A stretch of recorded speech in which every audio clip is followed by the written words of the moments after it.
கடவுளிடம் பயம் இருக்கணும். எனக்கு கடவுள் பயம் உண்டு. ஃபியர் ஆஃப் காட் இப்படியெல்லாம் சொல்றாங்க. கடவுளை பார்த்து பயப்பட வேண்டியதில்லை. அன்பே சிவம், லவ் இஸ் காட்னு சொல்றோம் இல்லையா? கடவுள் நம்மை தண்டிப்பதில்லை.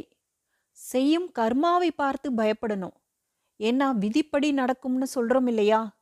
கர்ம விதி துல்லியமானது. ஏன்னா நம்ம கடவுள் மீது பயத்துல இருந்தோம்னா இன்றைய நாட்களில் இருக்கிற நிறைய எலிமெண்ட்ஸ் நம்முடைய பயத்தை எக்ஸ்ப்ளாய்ட் பண்ண ஆரம்பிச்சிடும்.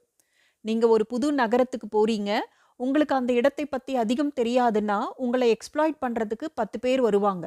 நமக்கு ஒண்ணுமே தெரியல, நம்மக்கிட்ட ஞானம் இல்லைன்னா நம்மை எக்ஸ்ப்ளாய்ட் செய்ய நிறைய பேர் வருவாங்க. நம்முடைய பயத்தை பயன்படுத்தி பணம் சம்பாதிப்பாங்க. பல விதங்களில் நம்மை சுரண்டுவாங்க. இந்த சுரண்டலில் இருந்து நம்மை நாமே காப்பாற்றிக் கொள்ள வேண்டும். பயத்தினால் கடவுளிடம் ஒரு நல்ல உறவு ஏற்படவே முடியாது. பரமாத்மாவோடு நமக்கு உள்ள உறவு அன்பின் அடிப்படையில் இருக்க வேண்டும்.